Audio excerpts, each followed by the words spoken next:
Hello and welcome to episode 220 of the Steel Cage Podcast. Thanks so much for joining us. My name is Darrell Johnson, occasionally known as the Beast from the Middle East. Have ourselves a four-man crew this week to talk the week in wrestling. First of all, joining us from the Peanut Butter Palace in Phoenix, Arizona, Captain Caveman Derek Rentia. Yeah. Let's get this suck going. Ugh. So down. I actually kind of enjoyed Raw, but we'll get to that. Oh my god. But at any rate, also joining us, Super Jew Jared Rabinovitz. Nah. Alrighty. We got some very good attitudes this week. And finally, from the Marty Jannetty Memorial Podcast Studio, also in Phoenix, Arizona, the founder and proprietor, Joshua Schlag. Hey, I'm in a good mood. I just ate a burrito. So, yeah, what's up? Wrestling. Power of positivity. And I just ate a pizza. Isn't it like 7 o'clock where you are? 7 o'clock in the morning? Don't act like you've never had pizza for breakfast, Derek. No, I can't. I ate half of it before I went to bed, and then I ate the other half just now. That's better than Josh eating half of his White Castle cheeseburgers in Vegas at night and then eating the cold, disgusting White Castle cheeseburgers in the morning again. That's what Ring of Honor will do to you. Never again. Right, so that's what alcohol Josh, do to you. Yeah. Do we have emails? We sure do. First email comes from Scotty in east of St. Louis. He says, I was watching WrestleMania 31 and I noticed how Cena won in pretty much a chicken shit heel-ish way. My son, who has been a Cena fan for a while, remarked, Cena's kind of a jerk. I didn't reply. I just smiled and thought about how he's growing up. Eventually, they all outgrow Cena. Thanks for the podcast, guys. I like that. I appreciate that. I don't have any huge response to that, but I like that. Good email. No, it's valid, though. I think it's kind of looking back on Hogan myself. You know, like, I held Hogan in such high regard, and forget all the personal outside stuff. I'm just simply talking about going back and watching his matches and realizing, like, this is kind of garbage. Like, he wasn't that great. He was very repetitive, and I mean, it was that era, it was that time frame, and it definitely, wouldn't hold up in today's, and doesn't whenever, he's made an appearance over the last like 20 years. But still, it was one of those things that, to me as a kid, Hogan and Savage were just the two greatest things I'd ever seen in wrestling, and Ultimate Warrior. And again, with the exception of Savage, I go back and look at the three of those, and I'm like, at least I got one of them okay. But, Warrior 2 is another one that you're just like, what in the blue hell was I thinking, But that's what it was I was a kid, and that's what, as a character, that's who they were geared towards, is kids. Sure. Well, that and the whole collective of wrestling at that time period, you go watch that stuff, and it just wasn't good. Yeah, I mean, kind of stuff. Even the classic matches that people hold in high regard don't hold up now compared to a lot of the wrestling we've seen. It's just, it's still, by comparison, those matches that people talk about, they definitely stand out much higher than the rest of it. The rest of it is pretty dreadful when you look at some of the 80s wrestling and whatnot. It's just kind of cliche and old, and but that's really not the point as much as, like, I can see, our listener's child being that person, the kid that kind of grows out of John Cena. And I mean, hell, I think we've all kind of had a point where we liked Cena and then grew out of, liking him, and now most of us have kind of grown back into liking him and appreciate him. So it's a weird transition with him, but yeah, he's one of those guys. His actions sometimes don't always seem right, and it doesn't seem like it's always, the most reasonable, believable thing, which has been Cena's problem, I think, the majority of his career. And to complete the cycle, in 10 years, it'll turn out that John Cena was racist this entire time. Oh, I knew it! I knew it! Total Divas revealed that from time to time. Nice. All right. Craig in Parts Unknown writes, so Craig! Sorry, it's not Krieg. It's not Krieg. This is Craig, who actually I believe we will see in Dallas, so be nice to Craig. He writes, since they haven't yet touted the sales figures for Mania on Raw, SmackDown, Twitter, Facebook, Instagram, or, well, tout, I like that. I have trouble believing that this year's Mania will beat WrestleMania 3's inflated number of over 93,000. If it's sold over 93,000, the WWE would have news releases on every news source, blimps in the skies, etc., etc. Do you guys think that they'll even be close to the 100,000 people that they want to have in the Jerry Dome? Yes, I do. The only reason why I do is because they can give away enough tickets at the last minute to fill it up, and they can also they have the fact that the NBA All-Star Game drew 14,000 people in that building. Good Lord, so, really? Yeah, it's a shit ton of people, and I mean I don't know if the NBA or stadium could fit that many people for an NBA game. There's a lot of standing room. Yeah, I thought the All-Star Game was in Toronto.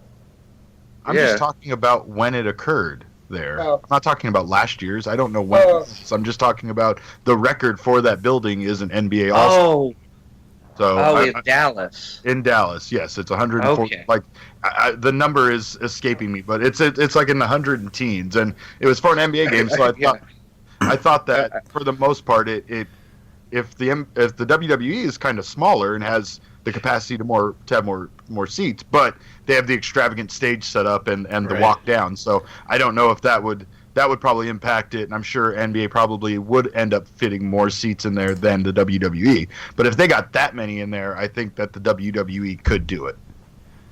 I really think I was with Jared. I misunderstood and thought you meant that they stuffed 100,000 sardines into the Air Canada Center. Oh no. No. I'm talking about in Dallas at the Jerry Dome. Yeah, well, I mean, they'll find a way, but the thing is, WrestleMania always undersells. And it's always easy to find WrestleMania tickets the day of. That's why none of us have WrestleMania tickets yet, except for Derek, I think. Pro wrestling is a bad ticket resale market. For anybody out there who's looking to get tickets and everything, just keep that in mind. I don't have tickets yet. I'll figure something out. But, there was a time where I remember I had a bunch of extra tickets to SummerSlam one year, and it was a decent looking SummerSlam. Or maybe it wasn't SummerSlam, Money in the Bank maybe. But either way, I couldn't get rid of these things, and I could barely even sell them for face value, let alone try to make some money off of them. People freak out, and they buy these tickets thinking that they're gonna sell them, and StubHub and all that ends up flooding with them. Really all they're doing is preying on the people who don't know much about the ticket market and trying to get what they can right now, because when it comes down to it, a lot of those tickets are still going to be in their hands come the weekend of, if not the day of. Yep. So, and that's the last thing they want, obviously. Yep. I mean, look at NXT tickets. A week ago, the cheapest NXT ticket I could find was $400. Today, it's down to $219. So I'm not saying that's a good still, sign. Yeah, exactly. And for the most part, there's an enormous amount of tickets available for the NXT event, for instance, on all these ticket broker websites. So like Josh was saying, they're not going to get stuck with these. They're going to lower the price on them. It's just it's a matter of the demand right now and what people are willing to pay for it. And especially if you're flying in from another country or state like we are, people do want to try to get their plans figured out well beforehand and not have to wait until the last minute. We don't really give a shit. I'm kind of with Darrell. I will hang out with Darrell in the hotel room and watch NXT on a laptop if we end up having to, or going to Evolve or some other show and doing something else for fun instead of going to NXT. And I was going to say, for the record, I've gotten a couple messages from people who are looking to do the same sort of thing. So, if folks want to get together for some of those events, if NXT ends up being impossible to get at the last minute, you know what? There are options. Get together, have some fun, watch some wrestling. Exactly. And WrestleMania week is fun. Where is NXT this year anyway? It's at the Kay Bailey Convention Center, I believe it's called. Oh, the Kay Bailey Hutchison? Gay Bailey Convention Hutchinson, Center? right? Yeah. Yes, it's at the same place where, interestingly enough, Access is being held at. So I don't know how they're going to do that. Because Access is being held there the same day, but it must have a different facility. It's sort of like the Tucson Convention Center, which is going to apply to Okay. like me and Darrell and Brian. Where it's a convention center, but where they the also, Ice Cats would play. Yeah, they also have somewhat of an arena-ish area in there. That's where they do SmackDown when they go to Tucson. Well, frankly, the WWE... Yeah, not that big. WWE needs to stop being so short-sighted on NXT, and they need to start booking it at the same center where they have Raw at the night after. Well, I feel like they could have this time because that's what they did in Brooklyn, and they had no problem selling those tickets. Like, they could have booked it. This particular center is ridiculous from the seating arrangement I've seen. There's going to be a high percentage of seats that are located behind the stage. So I don't know exactly how they're going to do it. It could be really cool. You know, a lot of people are saying, like, hey, man, it could be really cool to see him in gorilla position or whatever ends up going on, you know, that way. But it's definitely not a good configuration for an event like this. And honestly, like, with the popularity of NXT, I just feel like it's tremendously short-sighted of them to not have it in a bigger facility at this point. I understand WrestleMania last year because they were testing it out. It wasn't televised, and it was a small event that they were... at the time was what's much bigger than other stuff they had done with NXT. So, like, they've known over the last year what they can do with it. Like you said, Josh, they had no problem filling up what was at the Barclays Center in Brooklyn, right? Right. You know, this is WrestleMania. This is even bigger than that. More people fly in for WrestleMania than they do to go to SummerSlam. It's a proven fact. So again, it just leaves me scratching my head why, because I've looked at the layout of this center so many times by looking for tickets. It's so incredibly small. It's so incredibly small for an event of this magnitude, for the popularity of this, for Shinsuke Nakamura's first match in America as a member of the WWE roster. Like, it's insane to me that they would have it at this small of a venue. But I'm almost wondering if it's not there because the atmosphere it creates being the smaller venue, you know you're going to get more of the hardcore fans. You know, NXT is still not the full brand that putting them in too big of a place and it gets a little empty takes away some of the feel that makes NXT what NXT is. And there's also a certain exclusivity to being there. Right. Yeah, I can see that. There's a cachet to the small venue thing. But again, they've already done it and had success in a larger venue and still had that same feel to it. You know, Brooklyn, like, it's funny, but just the lighting alone can change the venue. Without lighting the crowd with stupid red or blue lights like they do with SmackDown or Raw, or even the way they brightly light it for a pay-per-view, you know, the way they lit the crowd in Brooklyn put the crowd completely out of it. You only saw the first couple of rows, and aside from that, the rest was dark. I don't know, it didn't seem to have an impact on it at all. And once again, I'm not saying, like, to hold it at you know, AT&T Stadium. I'm just saying to hold it at a larger venue when you have so many people scrambling for tickets to the show. You know, so many people want to go to this. Yeah, I think the only other option it looks like is I'm looking at American Airlines Center, which is about roughly double the capacity to take somebody. But I'm wondering if there wasn't scheduling issues with the Mavericks.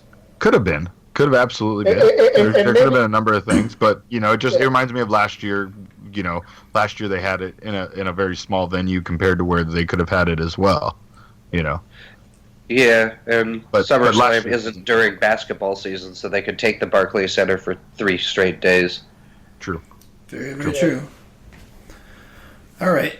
Next Curiosity, one. I'm going to look at the Mavericks schedule just out of curiosity. Okay. By the way, AT&T's record is 108,000 is what it was for that All-Star game. So that's still pretty cool. Yeah. I think that probably only pales in comparison to like SEC football games, which are just stupid. Anyways, next one comes from Silvio, and he wrote both Seattle and Paris. So I guess his congratulations. His vacation home is in Paris. Yeah. He smokes pot and eats a lot of cheese. There you go. Sounds like a good dude. Sylvia writes, longtime listener. Thank you for that, by the way. For the longest time, I tried to figure out why Derek wasn't such a big fan of Roman, but I get it now. And I guess that probably applies to a lot of us, not just Derek. I was about to say, I think Derek was later to the bandwagon than others on the not liking him. Perhaps. Anyway, Silvio says, his character is stagnant and he's just not over. It hurts me saying that because I'm actually a big fan of Roman. Anyway, my question is, what do you think that the original plan for him was at Mania, since, their original build-up was essentially to set up Triple H versus Rollins? Who do you think that Roman would have faced at Mania 32 otherwise? Billy has the answer. To me, the most... What was it? Was it Lesnar? Yeah, Lesnar. Yeah, I was going to say, to me, the most obvious is the one that, there was an outside chance in our head of, hey, if if Dean Ambrose and Triple H became a thing, then Brock Lesnar versus Roman Reigns would actually be kind of cool because they have a history and they could easily have beef. So, yeah, I actually kind of would have preferred that, but it is what it is. It's any situation, Josh, that takes Roman out of the main world title picture. I know, right? Yeah. And honestly, that's the problem with it, is because with Roman in the main title picture, it takes your heart out of it. You no longer care. And the problem is that you want him to lose so bad, but they drive it in the opposite direction because he's the face in the scenario. Dude, right now, I feel like either we want him to lose or we want him to turn heel, because honestly, him turning heel for a good percentage of the crowd is the only thing that's going to salvage him. Because at this point, I don't think there's any convincing a lot of us that he's the babyface we want to get behind. Well, I think the worst ending possible for Mania is face Roman standing on the turnbuckle with the title. That's horrible. I hope that's not the plan. That is the worst ending, right? Is there? It's the worst ending because it's the one that feels the most inevitable. Gosh. It's what the storyline's driving to. Like when you're reading a bad book and you're 75 pages until the end and you already know how it's going to end and you kind of fucking hate it, but you're like, shit, at this point I just want to finish it and get it the fuck over with. That's what WrestleMania feels like. That's what WrestleMania feels like. Just hurry the fuck up, get it over with, and let's see where it goes from here. Because frankly, the Roman Reigns that we've seen over the last 2 weeks, honestly, has at least been more interesting than his entire attempt at being a face at any point. But it also feels very weird because his actions feel very heelish and he feels very much unlikable. And I just don't know if it's just me still disliking him. Like the listener says, man, he's right. I don't dislike Roman Reigns. I really don't. I mean, it's kind of like the Usos. I don't hate the Usos. I don't know. I hate what they do. I hate what I hate what WWE is doing with them. And it's kind of the same thing with Roman Reigns. At the very least, what they've been doing with Roman Reigns over the last 2 weeks has fit the character that they built up in the time of the Shield way more than this guy that they were trying to make him over the last, 2 years. I don't know. I haven't hated him over the last 2 weeks. I've been interested, and it's funny because I feel like part of it has been simply because of the fact that he's walked out from backstage instead of coming out of the crowd. And he's not wearing the vest. And he's not wearing the vest. It's like those small changes. Like it's stupid, but it just goes to show what we've been harping for the last year at least about him, which is he just needed some alterations to his character so that he can stand on his own and not be shield guy, I'm on my own now. That's not like it's whatever the fuck, man. I mean, it's just not a character. It's a boring, stale thing. You're Kane putting on the mask again, essentially, for like the 12th time. There's no character. There's no character development with him, and I feel like what they're doing the last 2 weeks is just, it's too little, too late. You can't get the momentum behind him in the next 2 weeks. It's just not going to happen. People have already turned on him, and they're not coming back. Well, that's what's crazy is that, like, I don't know. It's kind of like their belt situations. They seem so dedicated to sustaining a long-term thing that they refuse to change direction mid-course based on the feedback they're getting from their audience. But once again, Billi and his fucking 1997. Thanks for joining us, Billi. Billi and his 1997 Raws have ruined me storyline-wise, so I have to go back and say, like, during that time when wrestling was in its golden era, as a lot of people call it, they weren't afraid to change direction on a dime. Like, if one guy was just getting heat and they didn't like his actions at an event, and even if that's not the way they made it, out to be, they fucking turned him heel because he's heel now, and the crowd turned on him, and they're booing him. So he's going to come out and be like, "You're booing me, I'm booing you." That's the way it worked. It was that simple. It wasn't like this, we're going to swim upstream against the current as hard as we can until our little salmon lives are over. Because that's what it feels like with Roman Reigns. Like, we're just fucking fuck it. We're resisting the crowd reaction. We're resisting our audience. We're resisting our customers, and we're gonna do what we want to do, despite what you think and feel and like and want. And that's just such a crazy way to run a business. See, I told you before I disagree with you because that was partly true for most of the characters. However, it wasn't true for Shawn Michaels. Shawn Michaels was a stripper who was getting booed, and Vince was adamant to put him in the top face position, and it took him a year and a half to give up. Just like I feel that they've reached that point with Roman Reigns now. I'm certain that he turns heel at Mania in 2 weeks. There's no way they can carry on with it. He's already got rid of the entrance. I heard them say the line, "Roman's no longer a man of the people."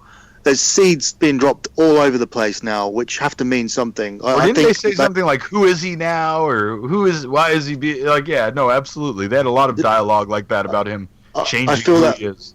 Yeah, I feel that they've reached the point that they reached with Michaels in '97 as well. That this isn't going to work anymore.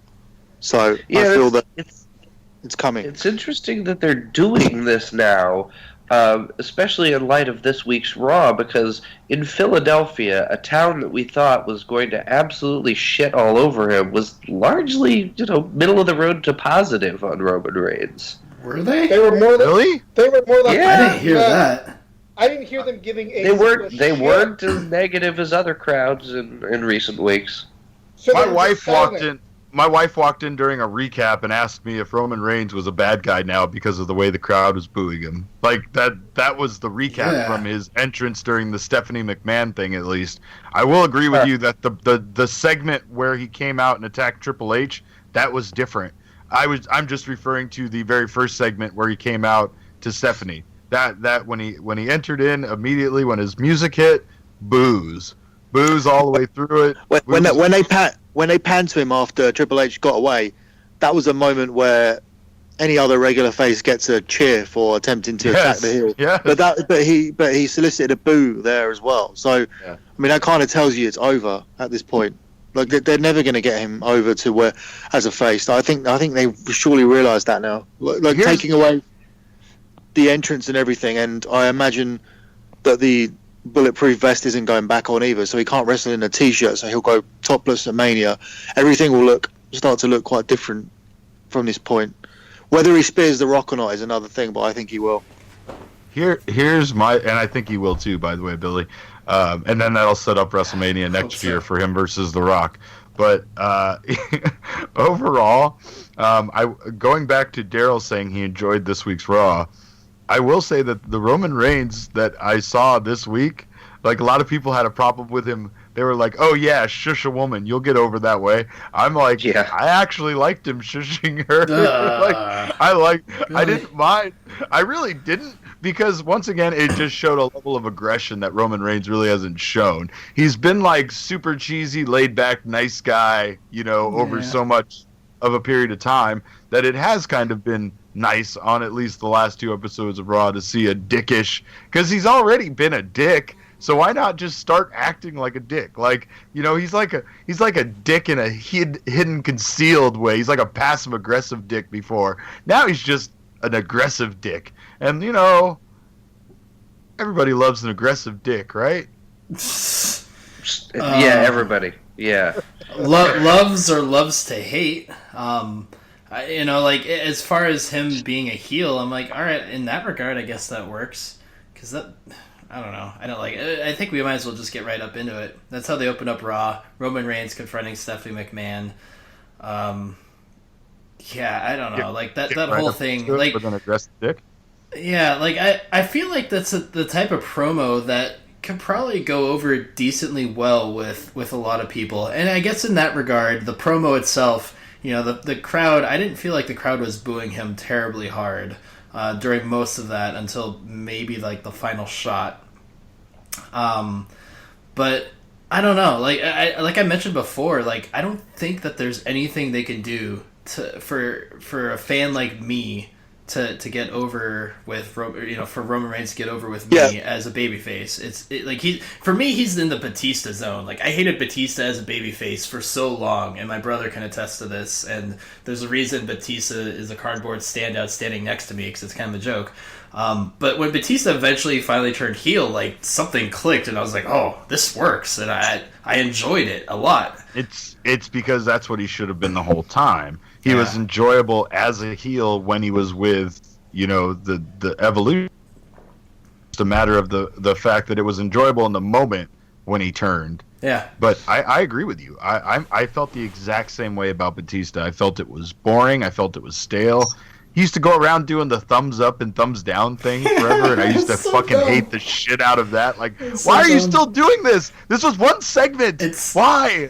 Like, why? Don't make this your thing, but that's exactly the same kind of situation.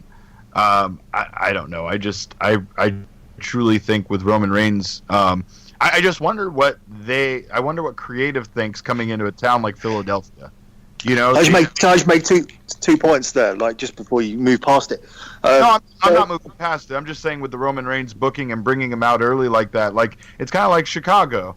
Like, don't they know that these towns are going to be towns that attack Roman Reigns and are, don't they already know that, or is that just something that like we? Yeah, which I think is why they're resigned to it, and I think why they will turn him now. I mean, because all you have to do that's is part of it is having him come out in a town like this, like he did. Well, I think everybody knows, and I think all you need to do is look at the exact segments. Like, you don't need to alter any writing or anything, and just insert Dean Ambrose into everything they gave Reigns to do. He'd get over and cheered. There's no doubt about it. If he interrupted Stephanie and tried to pull Triple H out of a car, it would elicit the correct response. Just by swapping the wrestler, that's a golden sign that you need to change direction with where you're going with Reigns. Second of all, I think with the Batista thing, like, I don't think everybody had that reaction that you guys had. I like Batista, and I think one of the reasons that I think one of the reasons why Cena got so many boos and stuff is because while people were behind Batista and he was getting those wins over Triple H, they swapped him over to the SmackDown brand and moved Cena over to Raw, which is when you started to see Cena's reaction get worse because they did what they've started to do lately, which is tell you who you want to see in that spot, which is where Batista and Cena were organically over on their shows. They moved Cena over to the Raw brand because I think he's 10 years younger than Batista, which makes sense in some ways, but the crowd shit all over it. So I don't agree with you with the Batista thing. I think he was part of the reason why Cena was booed, because Cena was shoved down our throats. Wait, hold on though. What do you mean you don't agree with us? You don't agree that we didn't like Batista? Like, that's what we said. We didn't say like he was universal. Dude, I know. I don't agree with you. I don't agree with you that he's Roman Reigns, because I don't think he was this. I don't think he was this negatively hated or universally hated. I disagree. Well, I'm not saying that at all. Reasons I dislike Roman Reigns. That's the point. You can dislike Batista. I agree that you dislike Batista. That's fine. I know, Josh, but I disagree that your comparisons to him being the same as Roman. I'm not trying to say he's the same as Roman. To me, he's kind of the same as Roman. And to I don't know, maybe there weren't as many people who disliked Batista the way I did, but I get a lot of the same feelings. And maybe just like take any different wrestler. Like, there's everybody's got, and I think this is like a very astute point that Darrell made a couple months back. Like, everybody's got like their type of wrestler. Like, you're not gonna like everybody, and everybody's not gonna like, like, it's not gonna be universal that everyone likes a certain guy, with a few exceptions. And for me, like, Batista's not my type of wrestler at all. Roman Reigns kind of falls in the same category. The funny thing is, Josh, the irony of what you're saying is Batista's exactly fits into this situation perfectly because the Triple H was supposed to fight Randy Orton. He was the face of the company and everything, but due to organic reactions, Batista was Dean Ambrose and ended up going to WrestleMania 21 and made me go to WrestleMania 21 because they were listening to us and listening to the crowd responses. And Batista didn't leave Evolution and lose at the Royal Rumble as scheduled, and Orton became the guy that won at WrestleMania. They changed the whole course. Orton went in and lost at the Rumble or wherever, and Batista went on to WrestleMania. They swapped the whole thing, which is what they could have done here, but it's not 2005 anymore, and they decided to pursue with the one that Vince is harder for. So, but they didn't do that back in 2005. So actually, whatever you say about Batista, he's a prime example of what they should have done here and what they've already done in the past. I disagree, though. I think the problem with Batista is he once again does fit into that mold of what exactly Vince wants. So, like, yeah, I hear what you're saying about, They changed the course with him, though. They weren't afraid to do it. That's fine. That's fine. I'm not disagreeing with you. I'm also not saying there wasn't a time I didn't like Batista. So, like, Batista is more like John Cena, in my opinion, where Batista just got stale versus his character being bad or never being over at one point with the crowd.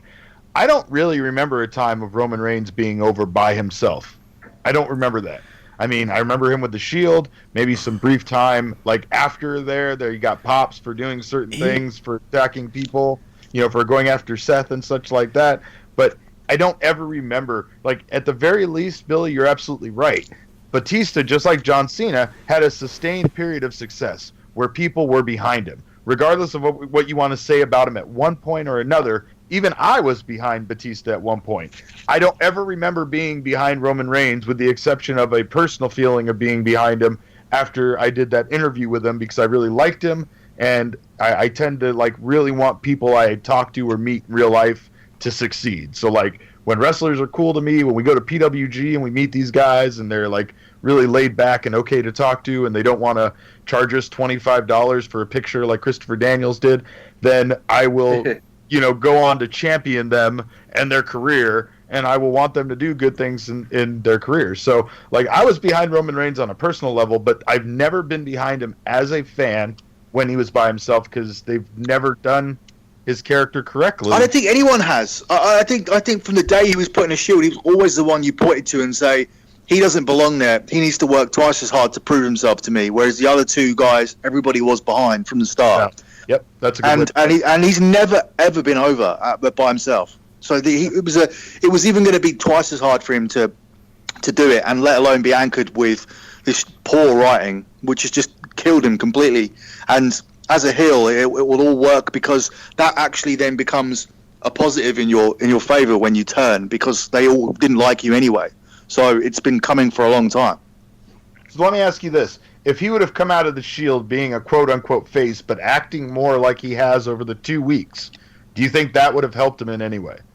Or do you think that this 2-week behavior, the way he's been acting, is just too aggressive, too heelish for anybody? I don't know. I feel like if he would have been doing it originally, it would have been more effective. I don't know the answer specifically. I know that there has been... It's hard to say, but it's clear that there has been too much talking and too much identifying with his real life, in terms of letting us know that he has a daughter and humanizing him, like, to that extent and everything. I think it's all been a mistake. Whereas this guy I always said this guy needed to be a more attractive version of Goldberg, and they've gone too far away from that now. He's been too much like, they don't know whether they wanted Cena, The Rock, or Austin, and they decided to go through for all three, and the guy definitely didn't have the personality or the skills to pull it off, and he's been made to look really bad. It's a valid point. He really did go through that same phase of John Cena where they wanted him to be like this smart-ass kind of guy, and like that especially didn't work for him. That just, like Josh always used to say, he came off as very douchey. He came off, even then, when it was obvious they were trying to make him a face, as being somewhat heelish. I think we could probably have a follow-up dirty sheets down the road when we go through old episodes of Raw and stuff, we could probably look at something like this. I'd like to move us along for today, though.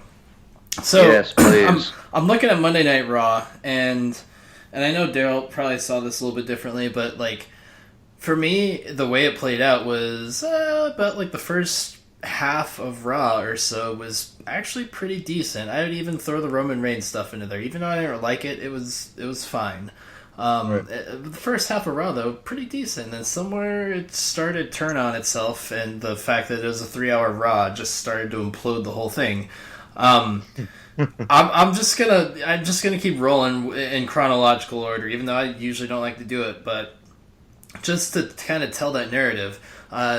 Intercontinental Champion Kevin Owens versus AJ Styles was the first match of the night, and by God, did these guys just absolutely kill it. Between that opening promo and this, like, those two things covered most of the first hour of Raw.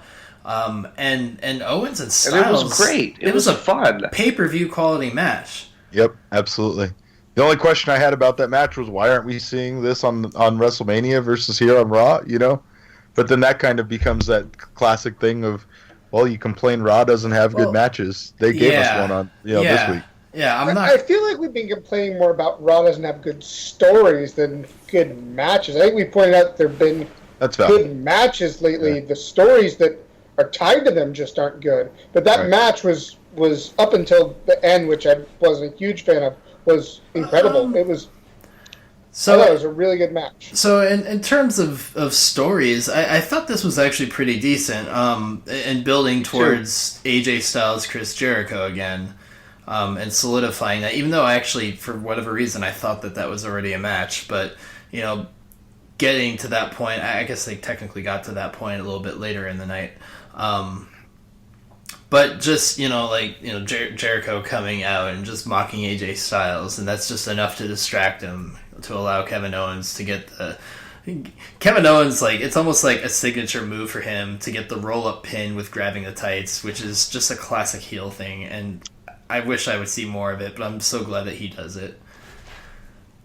But yeah. Yeah, and the story with Kevin Owens, not to jump around too much, but I think that was pretty well told too. Yes. And like what I was saying before the show to Jared is that in a vacuum, I think this was a pretty good Raw. Like, yeah, looking forward to what it set up for WrestleMania, I don't like it because I wanted Owens versus Sami Zayn, and instead we get the clusterfuck match. But the way they set it up was pretty deft, I think. It was a good way to set it up, other than how the fuck did Ryder end up in there. But it just seems like there is a better match to be had than that. I'm sure it's going to be a fun match. I'm sure there's going to be a ton of cool spots.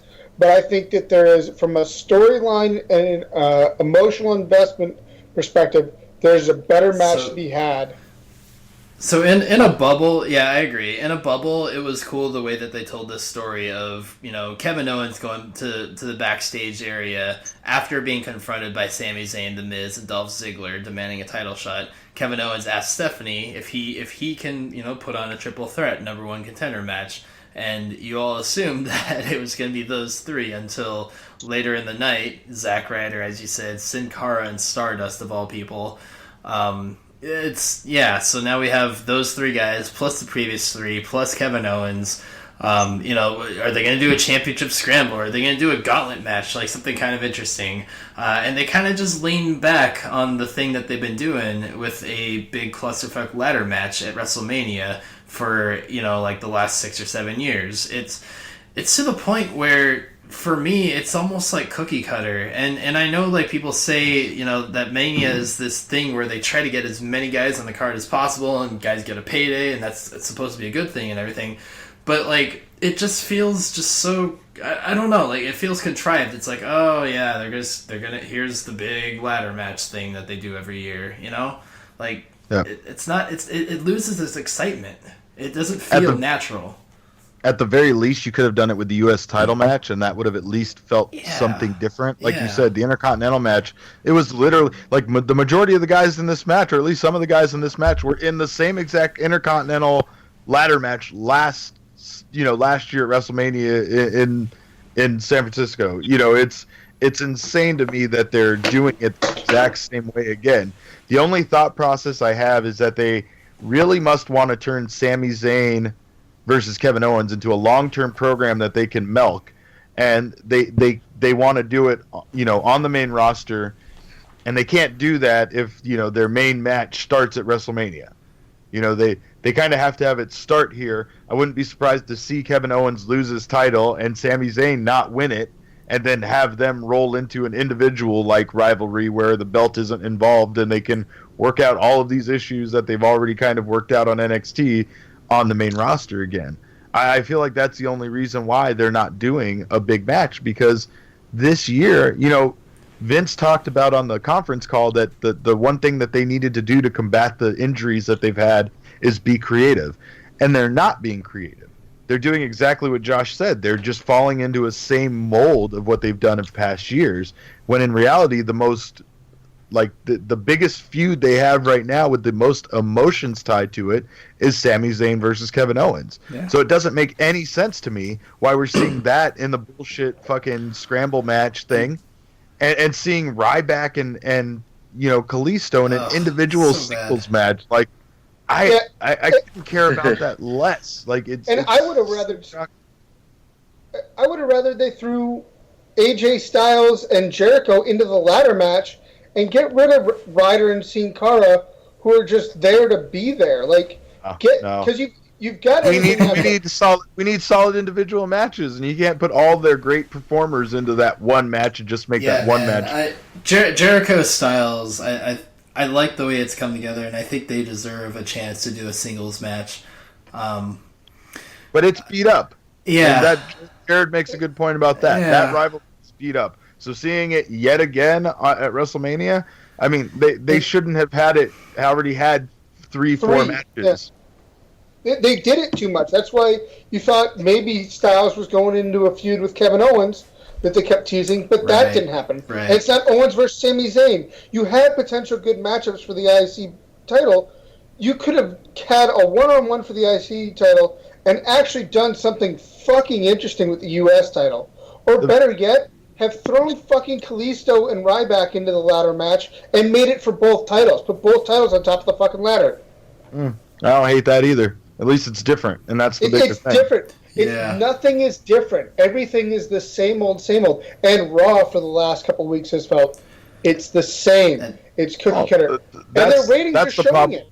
That's the problem overall with Raw, in my opinion, is that they've settled into, a pattern. They've settled into this template that they use for each week's Raw, and it's not a good template, But they're like, fuck it, that's the template we're using, so that's the one we're going to use every week, Instead of using, breaking out the 96 Raw template where they're like, oh, wow, what's this line at the bottom where they say end each show with something exciting? That's interesting and different that we haven't been doing over the last 15 years. No. They're going to use the template where it's like last match of the night, schedule house show special. Okay, got it. Can we schedule this house show special? That makes no sense. That's really what that was. Ambrose has been doing such great work, but there is no interest in the Wyatts, especially Strowman as a main event of Raw 2 weeks from Mania. What the fuck were they thinking? With no real reason for it to happen. Well, so here's the thing where they did the shitty storytelling. Is the idea behind this was Dean Ambrose versus Braun Strowman. Dean Ambrose versus a big powerhouse guy. Trying to compare that to Brock Lesnar. That's what they were trying to do. But they didn't do a good job of telling that story. And they equate the Wyatt family as a whole to being like Brock Lesnar.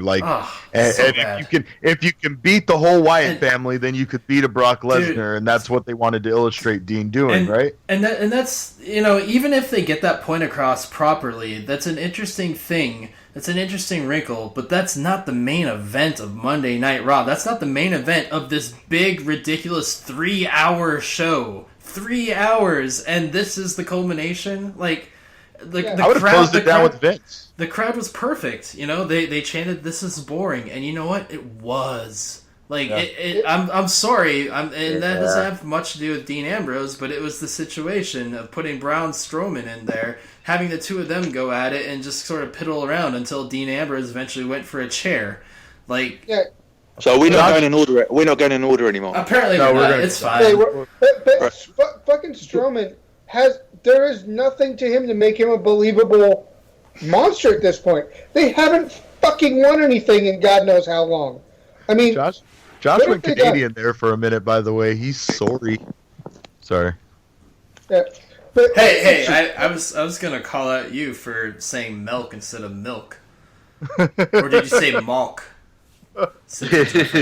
I've Shut been up. drinking plenty of malt. Anyway, yeah, but this is by the time we got to that point, I've just felt so broken down because like just kind of going back like the big overview on Raw, like we had the opening, we had Kevin Owens versus AJ Styles. I want to get into Big E and Rusev at some point. But I saw Kevin Owens and AJ Styles on SmackDown. Like I don't understand that either. Like AJ Styles has lost twice this week in exactly the same way. The guy looks like an idiot.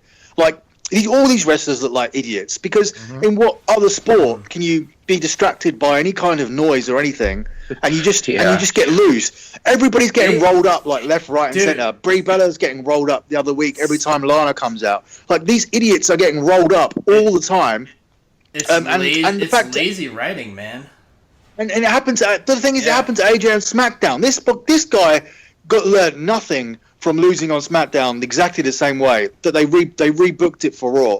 Like it's just so stupid. Like it doesn't make any sense at all. And it didn't make any sense in the aspect that so Jericho later in the night overcomes him distracting him and still wins his match. Why couldn't AJ have done the same thing? So that way they both look equally strong going into the WrestleMania. No, it's because they're like, oh, if we have AJ lose a couple of times, people will think he's going to lose to Jericho. And then when he wins, it'll be a big surprise. People will love it. Yeah. Like, that's not the way. We're not fucking children, man. We don't think that way. Fucking write it like we're adults, for Christ's sake. I don't even think they put that much thought into it, to be honest. I think it's just a case of desperately filling television time because they have so much to fill. Yeah. They need more writers. Hashtag hire Billy. More writers. I don't think they do. Wait a minute. I don't think they need any more writers. No, I don't think they need more writers. They need better writers. They need better and they need fewer. You know what?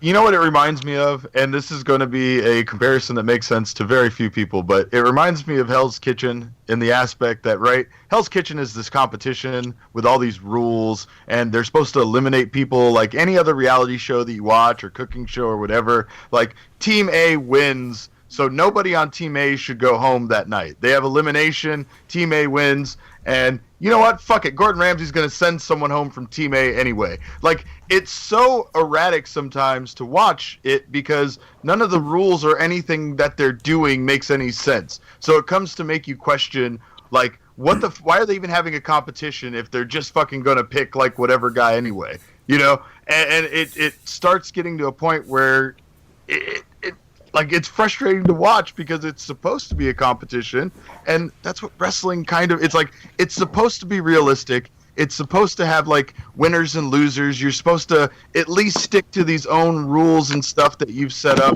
but they just do whatever the fuck they want. Everything that's happened like over the last 3 weeks, months, and whatever's happening tonight is happening. Like it's such a crazy lack of continuity, and it just kind of makes you fed up, you know? I have no idea how to respond because you kept cutting out 15 times. Oh, well, okay. Then you guys can say that, and I'll stop talking because there's no point for me to continue a long story if it's cutting out. Skype is We just awesome. let you go. We just let you go and let you get it out of your system. You know, we know this is like therapy for you. That was one of the moments where I was like, is this just me or... Yeah, no, it's all of us. Yeah, I thought about it for a second, and then when I heard all of us silent at the end, I realized it was all of us. It's all right.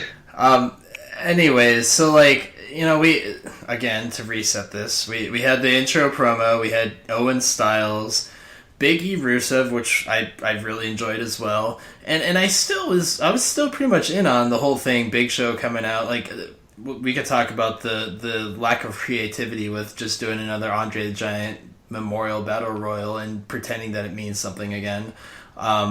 And like for up to that point, like it seemed like, you know, things were going okay with Raw, and then they went to Chris Jericho Fandango, and then they had that triple threat that didn't really make sense, and then the Roman Reigns thing, and like it lost a lot of steam somewhere around that point, and then it just kept getting worse. And I just feel like sitting there, literally just sitting there, and I tried to get up and move around, but sitting there watching Raw, at times like that where if there's nothing interesting to keep the thing going, like it drains on you, and we're 2 weeks from WrestleMania, and I should be excited about all these matches, and I look at the card, and we'll go through it in pretty good detail next week when we like do our predictions and stuff, but man, like there's a couple matches that I'm kind of excited about, and the rest of it, it's just sort of, it's there, and it just feels to me as a fan as if they're just trying to get guys on this card, as opposed to putting together something cool and unique and fun, and, you know, like, right. I'm disappointed. Yeah, it's get everybody payouts is really all it is. There's nothing, and yeah, when you mentioned the Jericho fan... Everybody except for Titus O'Neil, by the way. Yeah, because he touched Vince inappropriately. Like, who wanted the rematch of Jericho Fandango? Like, if Fandango had been used at all in the last 12 months, maybe there was some interest there.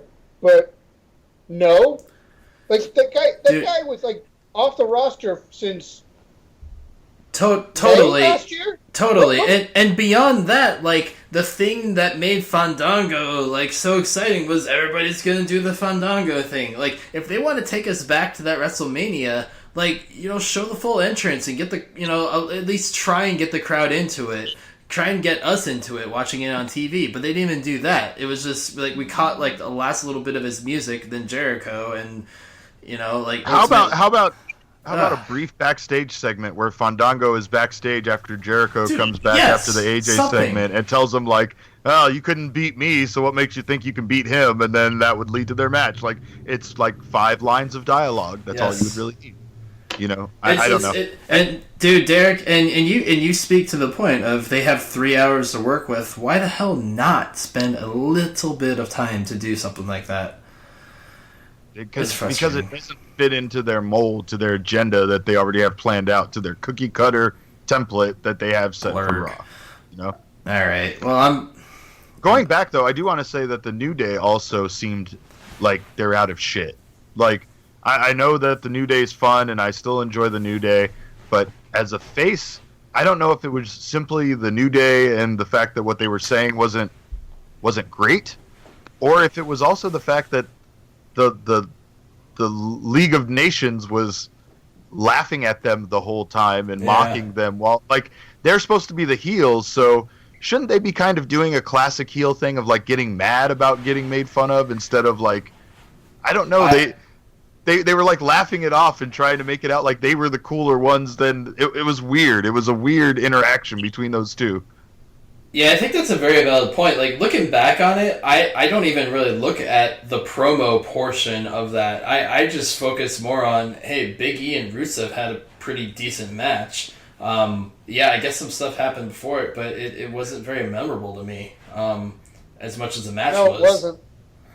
Because it was kind of, for New Day, it was just meh. And that's really a lot of what Raw was meh, with a couple interesting little tidbits. Yeah. Like, it wasn't well constructed. It was all just meh. It was kind of like getting by planning, and it's something you expect after one of the major pay-per-views, like the first Raw after, not 2 weeks out from Mania. What I'm worried about with the New Day is them just kind of getting stuck in a verbal version of the 5 moves of doom. I don't want them to become this kind of cliche version of themselves where they just spout catchphrases, you know, to make the crowd pop for them, because they really were interesting as to what they would say and the way they would verbally attack people and the stuff they would do. And that's my concern is now as a face group that they're just going to be this accumulation of catchphrases and stuff they've done before that worked. I don't know. I think you're too worried about this. They're going to be fine. I mean, not everybody hits a home run every time they get up to the plate. And New Day was still entertaining. They were still within their character. And Big E put on a pretty good match. Yeah.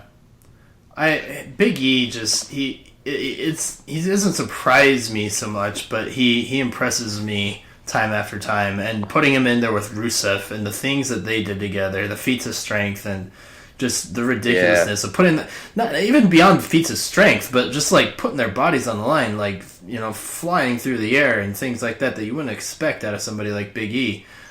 We've seen him do it occasionally, but man, like it came across very, very well in this match, and I'm still excited for whatever his future is past the New Day Tag Team Championship reign, and that's by no means me saying that should come to an end anytime soon, but there's some future there. It's pretty cool. Yep. He's definitely one of their guys for sure. All right, so after that, we again, like I said, we had the Big Show thing declaring, you know, he's going to win the Andre the Giant Memorial Battle Royal, all that. Social Outcasts come out and attack him. Kane comes out with the save. There's a moment of hugging it out versus whatever. Like, I don't know. I thought the whole situation, it was kind of a goofy promo of some sort to put over this Battle Royal. But for me, it worked. I thought it was entertaining enough. It was kind of dumb, but it was dumb in an entertaining way. And I think we kind of needed that after having two pretty dang good wrestling matches. Just, you know, let's reset it a little bit. Unfortunately, they didn't really follow up very well, but, you know, it seemed like it was going well to that point. I liked Honest Big Show. He was fun on the mic. I know, like, what do you mean by honest Big Show? He was just being that thing where he acknowledged, like, he was kind of subtly acknowledging the fact that he's switched characters 1,000 times and all this stuff, and like how he's supposed to say he's the best big man or the best giant that ever lived, but really it was Andre. And I don't know, I like that version of Big Show. It was like the Steve Austin podcast version of Big Show almost, you know, and at this point of his career, I'm kind of fine with that. You know, I would almost be okay with him just being this way instead of truly going back into a cheesy like heel character or super babyface character at any point. Yeah, and honestly, I think I would be completely okay with Big Show becoming a 2-time winner of this match. Me too. They're letting Strowman win. Oh, dude! After that Raw main event, you think they're really going to go that way? God, is Vince McMahon still running the company? Yeah, he's right. Charles right. Yeah, I don't have a good retort to that. I'm like, shit, you're right. Well, you know that because every time they put Strowman and Big Show together, they always put Strowman over in the situation too, because they always want him to like show that he's the same height as Big Show, and they want to show that profile shot of them looking eye to eye and face to face, and then they've always put Strowman over at least momentarily in the moment of beating Big Show up. So yeah, I could totally see this happening. Because here's the thing: if Vince isn't getting his face Roman Reigns victory, you better believe he's getting his other, you know, pet project big guy over. Coincidentally enough, both of them need much more development. Yeah, no shit. Yeah, I don't even think Reigns needs that much more development. He needs better storylines. He needs to get back down the card a little bit. He's not. We've said it before. He's not awful. The position he's been put in is. Yeah, but the problem is, though, it's all been on-the-job training, so he's always been underdeveloped to a certain degree. You know, when he was with S.H.I.E.L.D., we were always saying the same thing. Like we brought up earlier, we always could tell Seth Rollins and Dean Ambrose were the ones that could wrestle in that group. You know, so it's one of those things that it's not to say, like you said, he's always further than he should be. He's always a step ahead. Like, oh, he's in this position. Well, he really shouldn't be in that position because he's not really good enough to be there.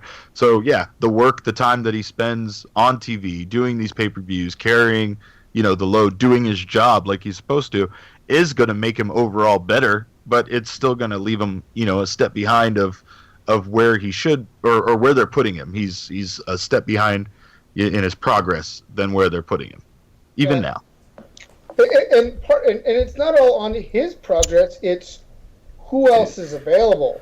It's the fact that you've got Lesnar, you've got Kevin Owens, you've got Ambrose, you've got AJ. When you've got guys like that are able to jump into a main event picture without having to be forced like Reigns is, that's when you really get the backlash. Dude, I spaced out for a second, and we're talking shit about Roman Reigns again. It's almost like clockwork. I think this might be a good point to bring up Roman Reigns' other segment on Raw, the part where he attacked Triple H in the parking lot. This whole segment was awkward as shit to me. What did you guys think? It was very weird. I see what they were trying to do with the whole cinematic. As the door is opening, you can see Roman Reigns' silhouette and all that sort of thing. But for him to come up to the SUV or whatever that vehicle was and pull Hunter out, and Stephanie screaming the way she was, it just didn't fit. Well, Stephanie's character, first of all, so much. It didn't fit any of their characters, really. Triple H, either, for that matter. It put him in the victim role. Yeah. The hell? It put Triple H and Stephanie as the victims. Mm-hmm. And why was Triple H all of a sudden afraid of this guy? He beat the shit out of him last time. Like, really? Right, exactly. The victims are all of us. That's fair. Billy. Yeah. But Stephanie's screaming too. I think Darrell said it. Her screams, like they were intended to like elicit like feelings of compassion for them. Like she was like screaming for like at the top of her lungs for help. It was crazy. Dude, remember when it's like Roman Reigns is Freddy Krueger. He's Roman Reigns, not Freddy fucking Krueger. It's like they took the Kane attacking Daniel Bryan scene from a couple of years ago with Brie Bella screaming, and they just recreated it with these three, and it didn't fit anything about this story. It was weird. Except to fit it if in the long term the narrative is he turns heel at WrestleMania. Whatever, I guess. I'm just saying, yeah, like like Billy was the one that pointed this out the other night, but if it's more of a less of a sudden turn and more of a slight regression into him being this angry, terrible person that eventually just does whatever it takes to win the belt or whatever, and then, stands at the end and spears The Rock and, just goes full heel by the end of the show, then these little tidbits that they've dropped over the 3 weeks leading up to WrestleMania will make more sense, Yeah, but it's unnecessary. Like, I don't know. It's not like they're going to come back to it and be like, hey, look at all this stuff that happened. Don't you see? Well, the other thing that they did through the show is they made sure to let you know that was not the main event anymore. Because in the package for Shane and Undertaker, they had all the talking heads say that was the main event. Did you notice? Yeah, it seemed that way. Especially Jericho. So wait, did Shane McMahon win the Royal Rumble? Because I'm confused by that. So they're going to close the show with the Hell in a Cell? Is that what you're saying, Billy? Well, did you not hear what Jericho said? And a lot of the talking heads. Yeah. Do you remember the bit where Jericho went, Shane comes back, that's the main event. Taker at Mania, that's the main event. Add the Hell in a Cell, that's the main event. This is the biggest main event of all time. That's what Jericho said. Yeah, that's true. I do remember that. Yeah, but they've kind of done big matches and kind of called them main events before. I don't know. And then we've also gone through is the last match always considered that? Because they've said it's going to be a main event and then open the show with title matches and stuff. So. Well, if Roman wins, then they don't want to close the show out with that. But depending on the fashion of him winning. Even if it's heel, do they still want to close the show out with that, or do they want to close it out with Shane McMahon overcoming the odds and beating Undertaker and regaining control of Raw? Well, wasn't Rollins heel win the first time the heel left Mania with the title in a while? last year? Romans? What? You mean Rollins. Seth? Rollins. Oh. I would say that almost seemed like a face turn at the time. Yes. It Yes. did, but Everybody lost their minds for it. So I guess the thing is if we see that it's the Triple H Roman match is before Hell in a Cell, Roman's walking out with a title without question. Well, what about the Hell in a Cell in general? Isn't that a bitch to set up? Like, doesn't that kind of need to be the last? No. They pull it off. They raise and lower it. Yeah, It's it's during a video package. It's not a big deal. Yep. I mean, Agreed. especially with Mania, they could throw out a musical act on stage. Or the Hall of Fame. Yeah, the Hall of Fame as filler while they lower it, because it only takes them like 2 minutes to drop it down. The lowering it, that's going to be part of the spectacle. They're going to make us watch the whole thing lower and the lights flash and all that sort of shit. It's the raising it afterward. The raising it afterward. That's when they'll do the Hall of Fame thing. I don't know. All they have to do is cut from the end of the match. They can start raising it as soon as the pinfall's done. It's really odd to me that they would build a $500,000 structure to hang the cell off like they had to at 28 because they're outdoors and they couldn't spend that money bringing in a wrestler or something that would have added something to that. Like you could have got Austin for the price that it cost to build something to hang the Hell in a Cell off. Well, this year they're inside. They can hang it from the jumbo screen. That's not even an issue. So are they inside? Yeah. Yeah, or they reuse that thing that they built. Either it's way. got a roof. Retractable roof. Yeah, it's retractable roof, and they've got the biggest screen hanging from the center of it anyway. So they just hang it from under there, just like they do in any other arena. You think they can hang the cell off that massive TV? Yeah, it's probably not off up. the TV itself, but either they do that or they use the previous structure that they had back in 28, or some of that same stuff.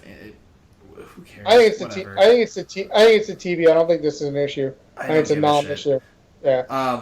So ultimately, I kind of want to get to the point of what they did on Raw about this match.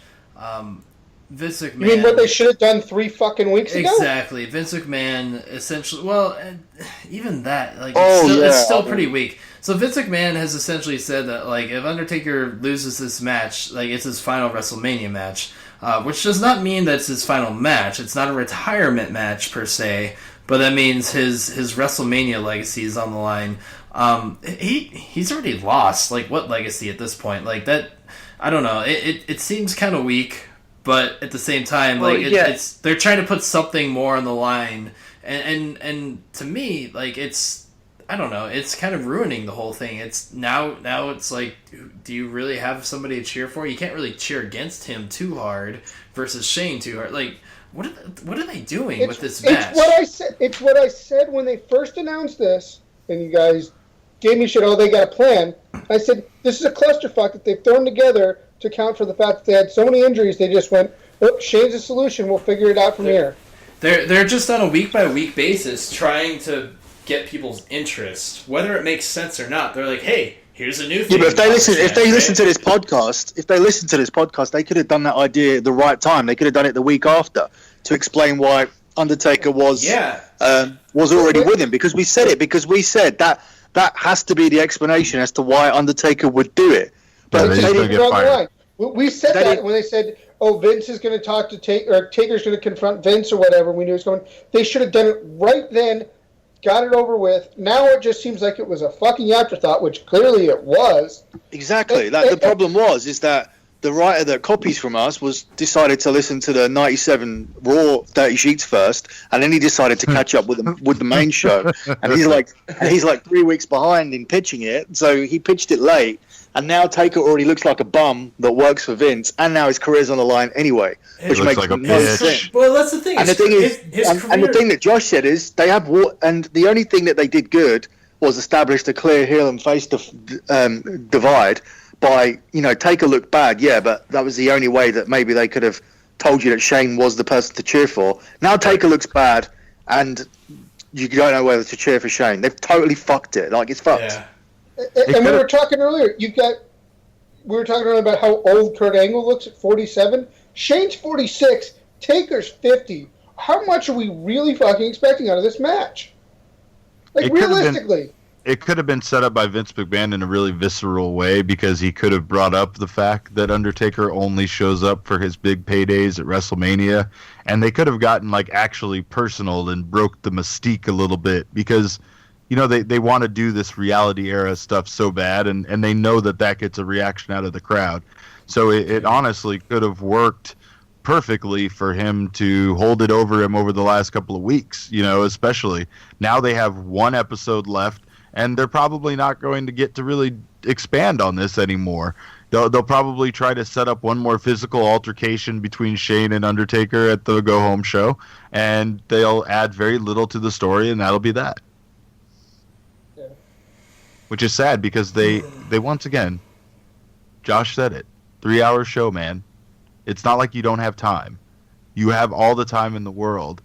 You just don't utilize it correctly. Dude, I look at this shit and I'm like, I've got a 40-ish hour a week job, and I accomplish a lot of shit on a week-to-week basis. And I look at what WWE does on a week-to-week basis, and they just keep fumbling things, and like they can't get their act together, and the storylines don't make sense, and on a week-to-week basis, like they just, I don't know, like, sometimes they do it right, sometimes they really do, but like this time of year especially, I would expect them to nail it for WrestleMania, and it's frustrating. I'm like, what the hell are they doing on a day-to-day basis? What are they doing? Any of them. Vince McMahon, any of the writers, anybody. Like, I understand Triple H and Stephanie McMahon have a decent amount of other responsibilities, but like, the people who are responsible for creative direction, what the hell are these people doing?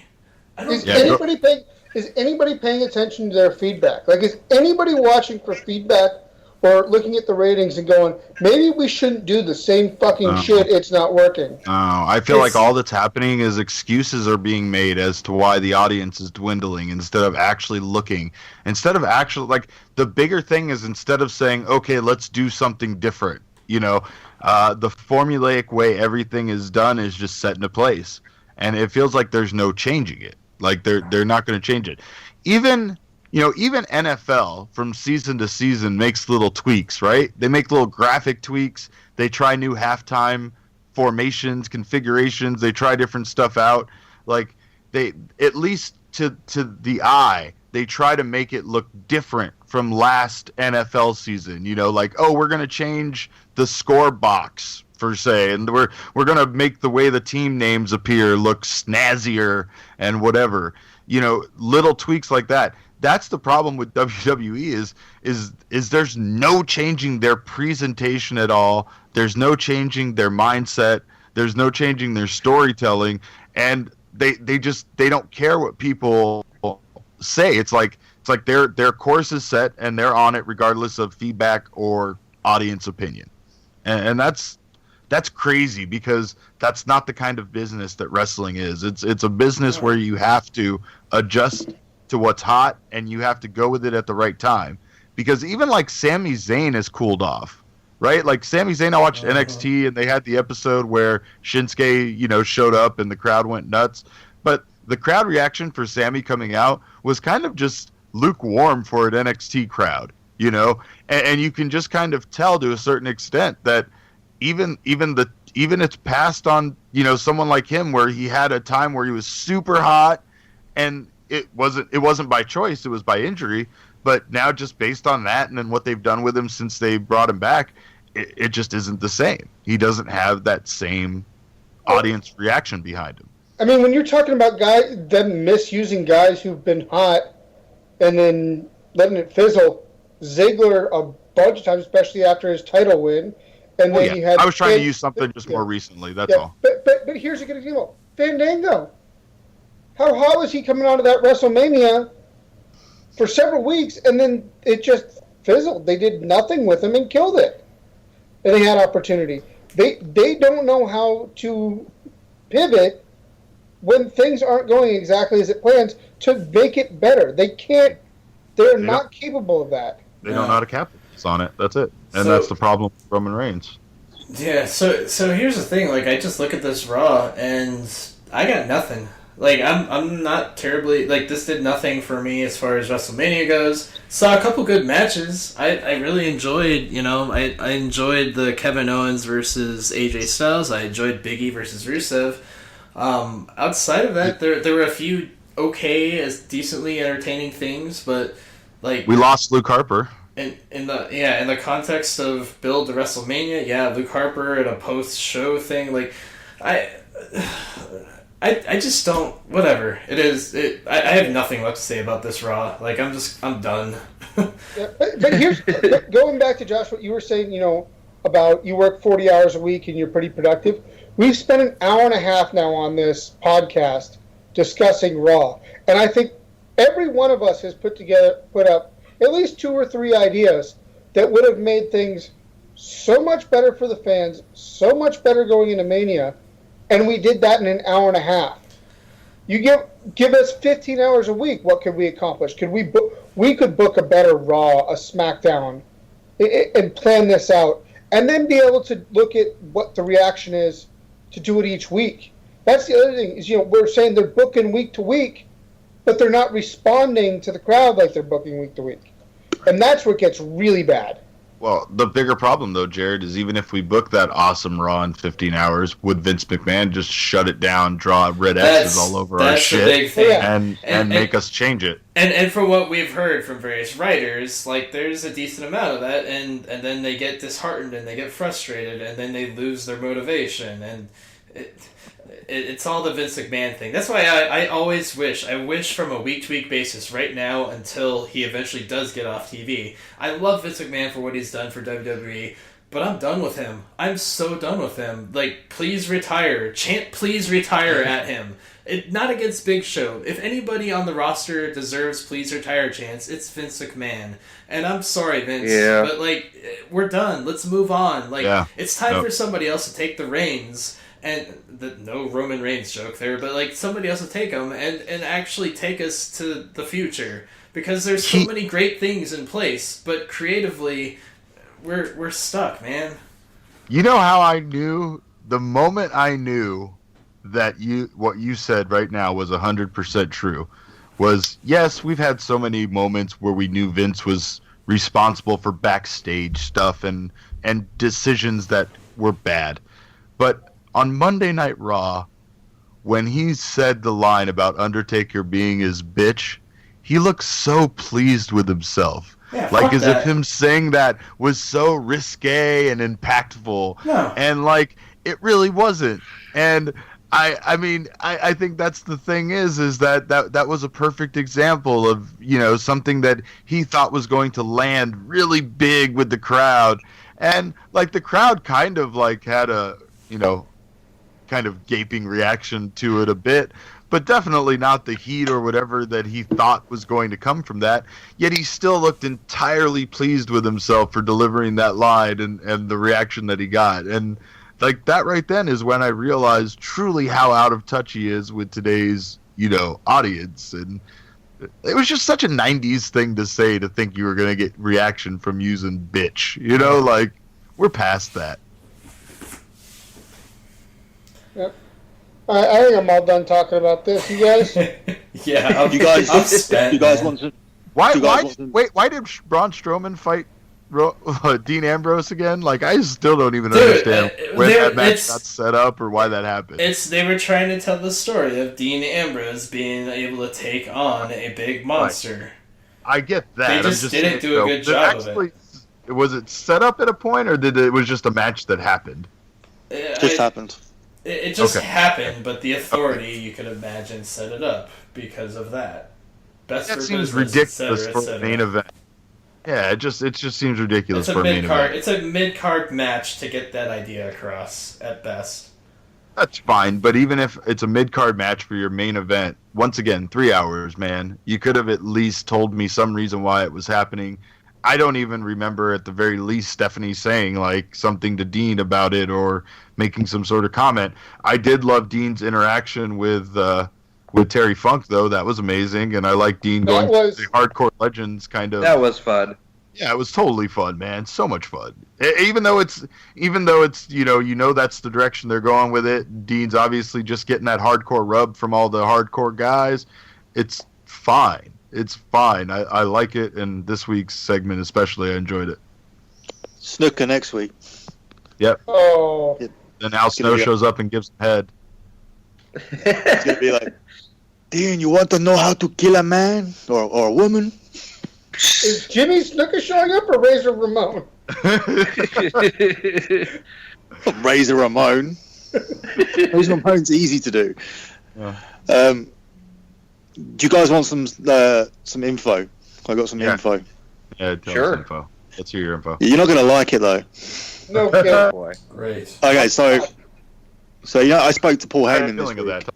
I spoke to Heyman this week, as you two know, I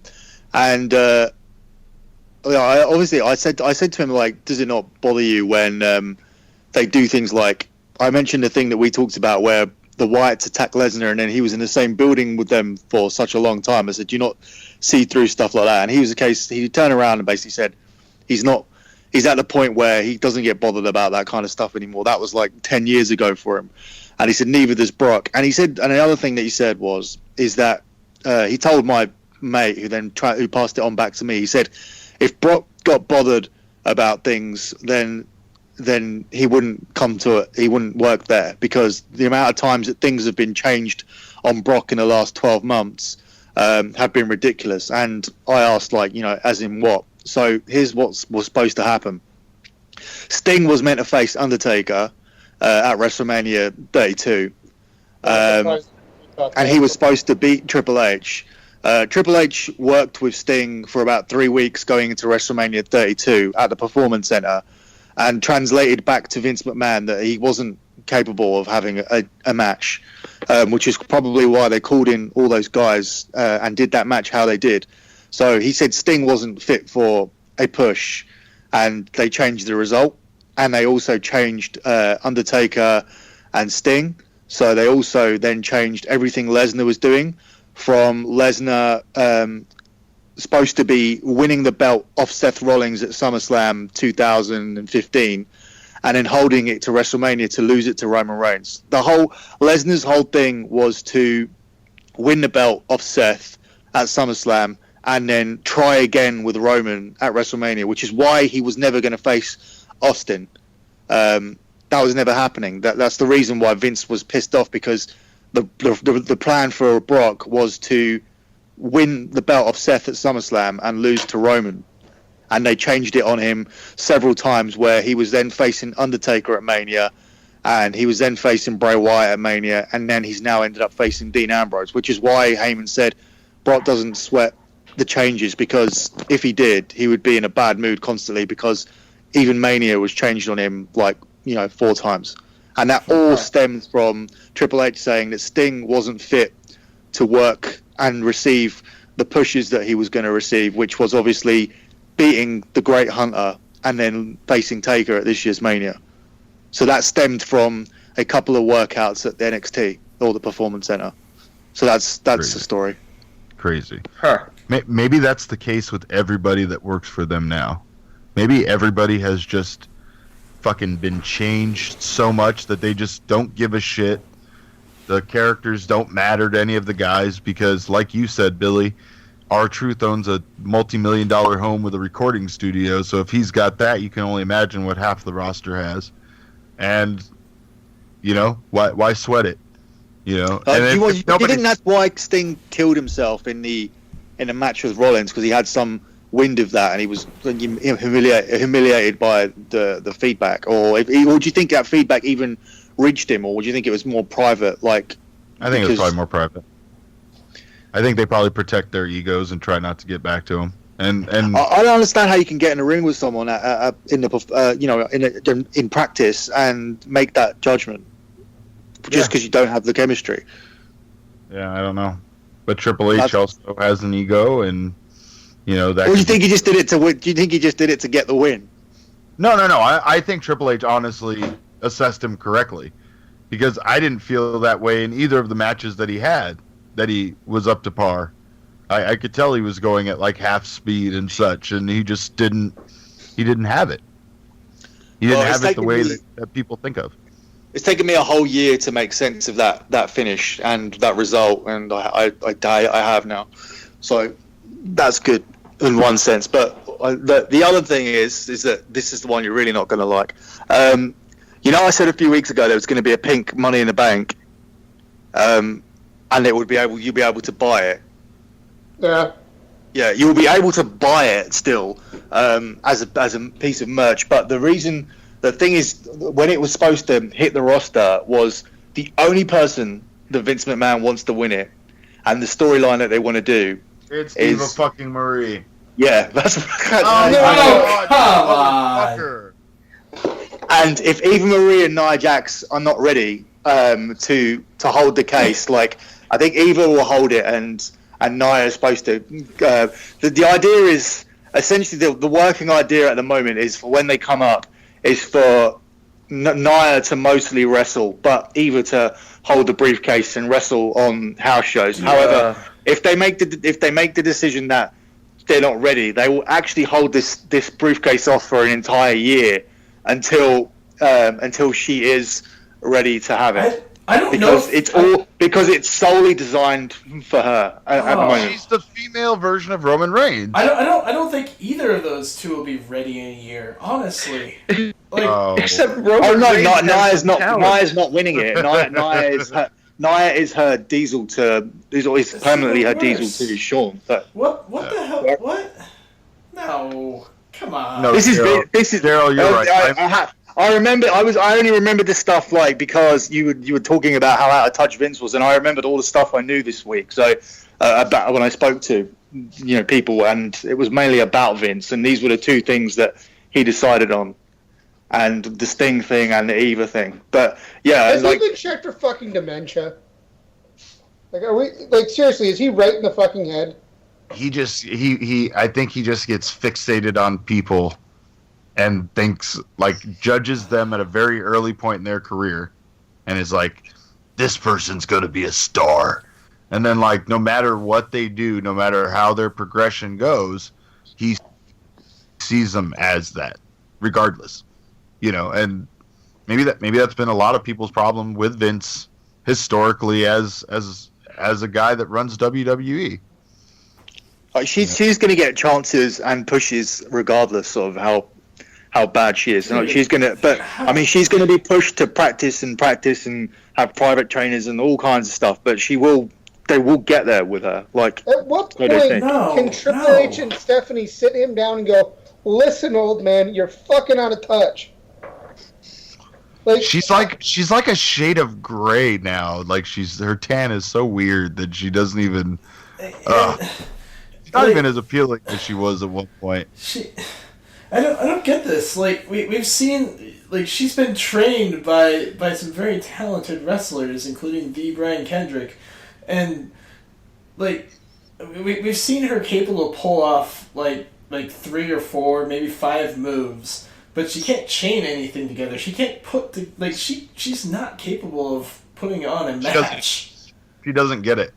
Yeah, he just doesn't get it. Give me a week. Give me a week with the Brian Kendrick, and I can pull off the same moves.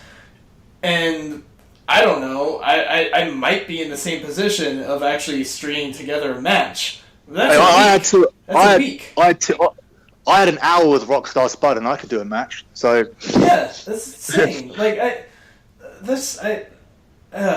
don't want to talk about this. This makes me angry. The last thing was there's more. He warned you. Sin Cara replaced Neville. Zack Ryder's always in the match. They want to do stuff with him. That's fine. After WrestleMania. So Neville's name was all over this. Match. God, yeah. Yes. It's a real shame what happened. That is a shame. I hope Stardust wins it now. I really want to. Why not? I hope he wins it, and then starts going back to Cody on Monday after. No, just goes super galactic with it. Makes it purple. Yes. The IC belt is the cosmic key. Yep. There it is. Yeah, full circle. This has been a very negative podcast.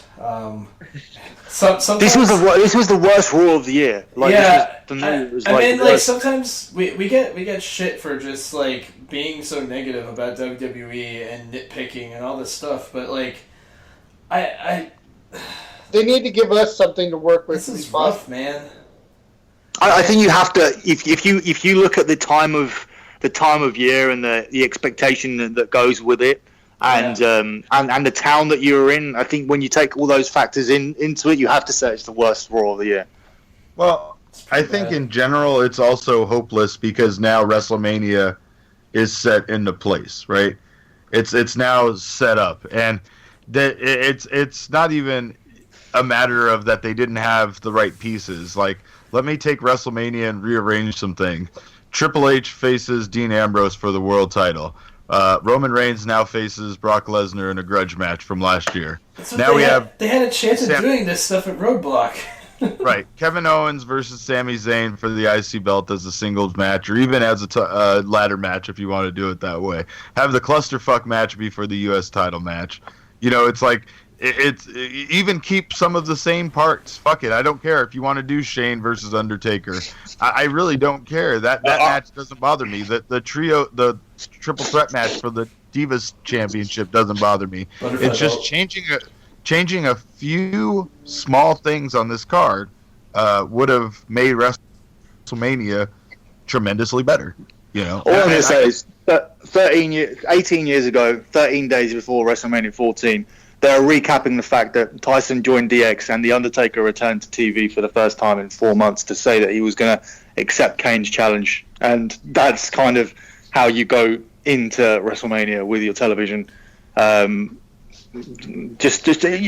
even think you need to pinpoint a year. You can go anything back as far as I only think maybe even 2 or 3 years as to when they were going home to wrestle. I'm sure that as bad as like you might think it was on paper, when they were building into the Miz versus Cena and they were using The Rock, like be it 13 days in, 20 days in, or the go home show, I was looking forward to what they were going to do. Like, because the Rock was used properly and the Miz was used properly and Cena was used properly and everybody was doing something on the road to WrestleMania. Like, they were building the matches up. And the thing is, it's like, in this day and age, it's really sad because I can actually turn around and say the video package for... Oh, by the way, remember we were talking on the Dirty Sheets where I was saying, I bet they're arrogant enough to go down the MMA route. And then they showed him doing MMA training. Oh my God, they really did, yes. Yeah, so get ready for that, like 10 minutes. He has a Muay Thai and a Jiu-Jitsu trainer. Watch them try and do MMA for 10 minutes and put everyone to sleep and before they actually get out and exit the cage and they throw Shane off. If they even do that, but yeah. So it's sad when I'm saying that in this day and age, like they should have left Shane off TV completely and just relied on the video packages because the talking heads and the editing and everything like that they do actually does more for you, like than what the performers can actually do, like coming out and reading their lines. It's just a case of like you're now saying that they actually shouldn't have brought Shane back. It's kind of like me saying, like, referring to 98 and saying, oh, they should have only shown Tyson once and DX shouldn't have been around and Austin shouldn't have been around and stuff. But at the time, like, they were able to use people's TV time, like, effectively to build, like, the story arc every single week. Now it's like we were saying, like, when they brought Shane back last week, they went backwards and they went forward with the story slightly with the video package and stuff. They tried to, like, fix the botched lines and everything, and then they go backwards again by making it tweener against tweener or face versus face or whatever. And now you don't know who to cheer because you have to cheer for the end of The Undertaker, which might not even be the end of The Undertaker because if Vince is not in charge, then how does he have the say-so to carry out that stick? It's an unenforceable rule that he's putting out there. Does that mean anything, though? Or... I don't know.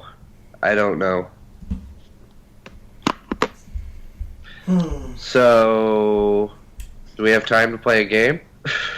I'm done. So, Yeah, I think we should just cut the winner of the week at this point. Everybody's so bummed out. well, it's also we're hour and 45 minutes in. Eh. I could play. I don't care. I'm awake now, so. I'm in. Let's do it. All right, let's play. Let's All play right. a fucking game. It's the Rotten Tomatoes game. It goes by quickly. I'm out of here, guys. I gotta go. Oh, Okay. boo. Bye, Jared. Later. Tell him he's not welcome back anymore. Hey, Oh, wait, he's not gone yet. All right, Save go that for away. me. We'll talk about you after you're gone. later. Bye. All right, so last time we played, it was movies with wrestlers. This time it'll be movies about wrestling. So, yeah, Billy, in case you don't know, Rotten Tomatoes, they have a percentage grade. They rate the movies, yeah, and Yeah, green tomato or a red tomato. Yep, yeah, exactly. And just, you have to guess as close as you can on a 0 to 100% scale. First movie, 2008. Mickey Rourke stars as Randy the Ram Robinson in Darren Aronofsky's The Wrestler. Anybody have a percentage? Yeah. 87. 87, okay. I know it was high because I remember checking. I check all the films on here normally. Yeah, I was gonna say the number I came up with was 92. I did this that movie was something different. That if that movie didn't win Best Movie, there should have been a Best Actor I think nod that's right. for Mickey Rourke. I think you're right. I think it was higher than 86. I know it was 90 something, so you've already beat me. It was 90. It was 90 at least. Well, try Okay. not to give too much away. Derek? I'll go with 100%. 100%. Wow. The actual score, it is certified fresh. It is 98%. Damn. All right. That movie's good. Movie number 2, 2006. Jack Black plays a humble cook who enters a lucha libre tournament in Nacho Libre.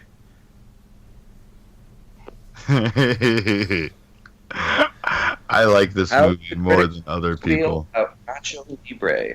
Yeah, I didn't like this movie so much. Aw.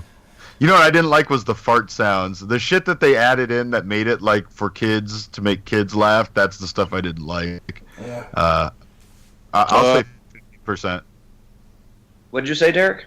50%. 50. All right. I was gonna say 35. Well, I'm going to go 40 in the middle then. So you're going to go 40. We have an exact correct answer.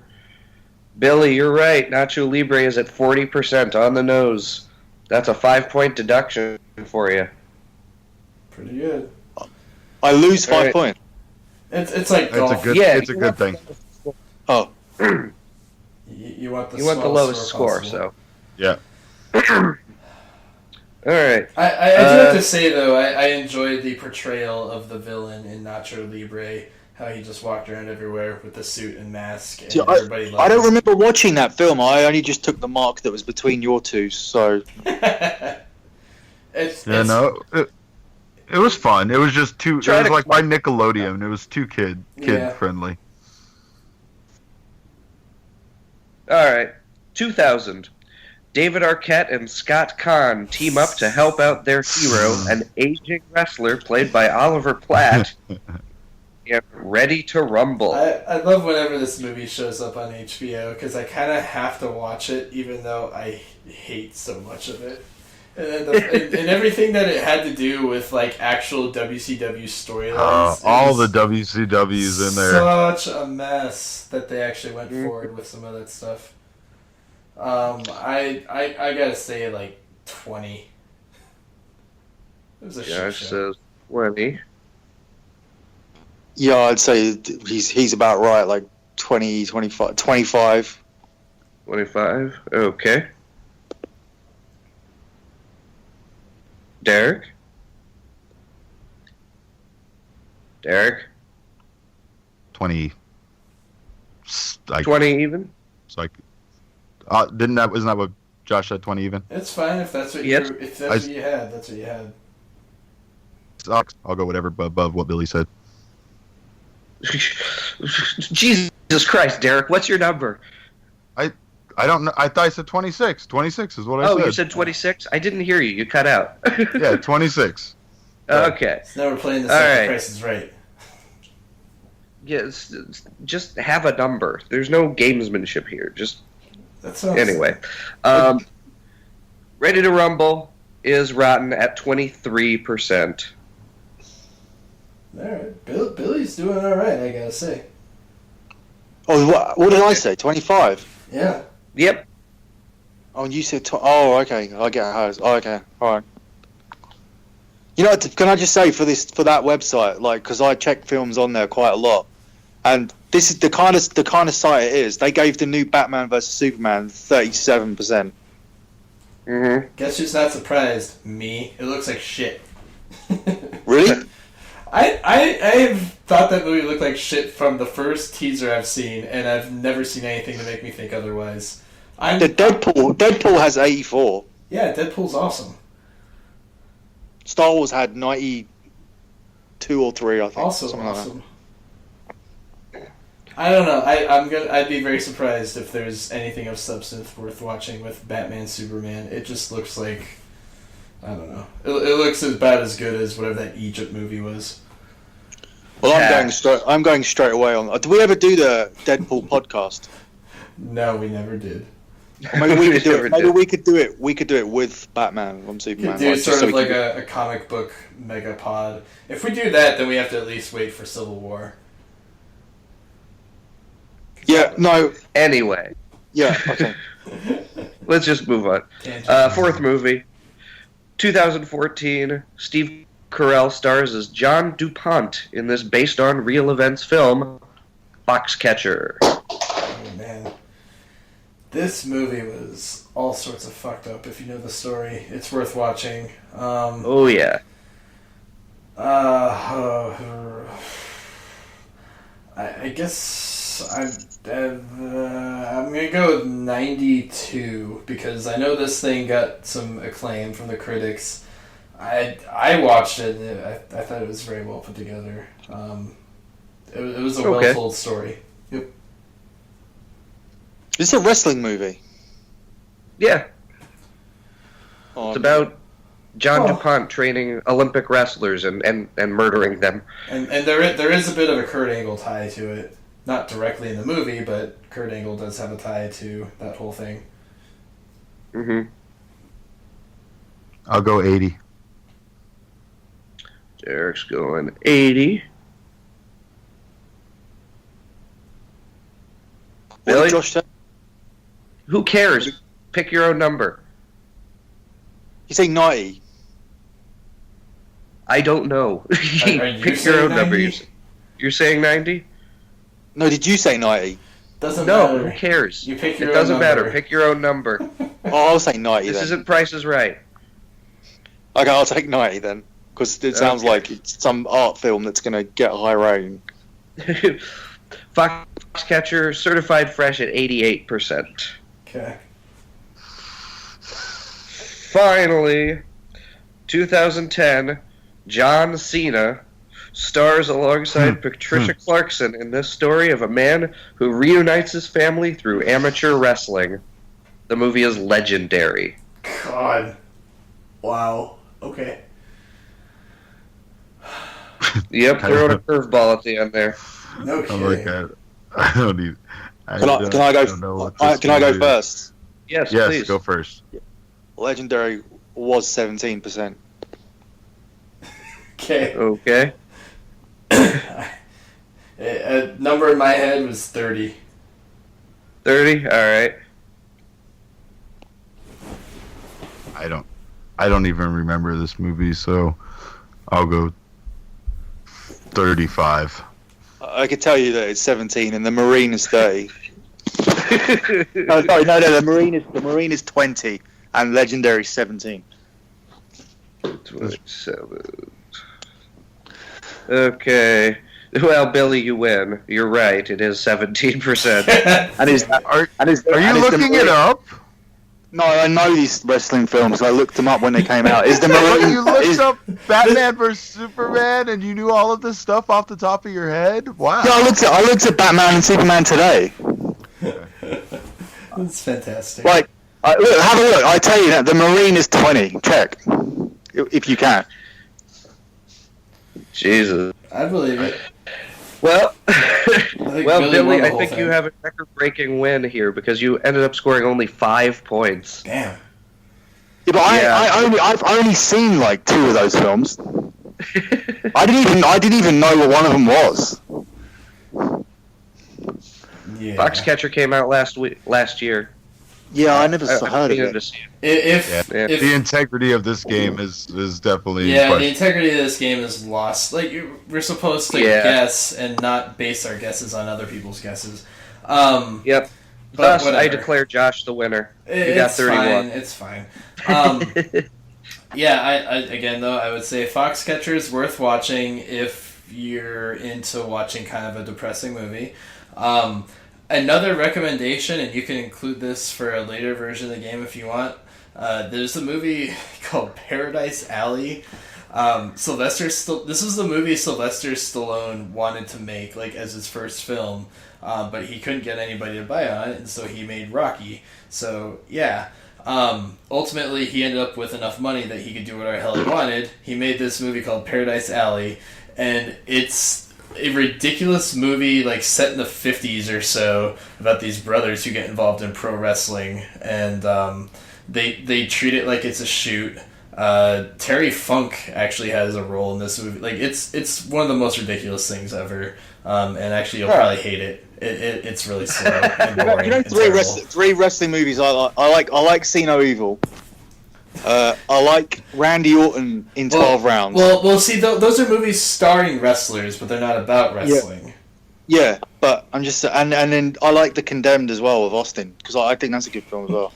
Oh. I could go and list a bunch of rock movies which are awesome. So You don't like the Condemned, Derek?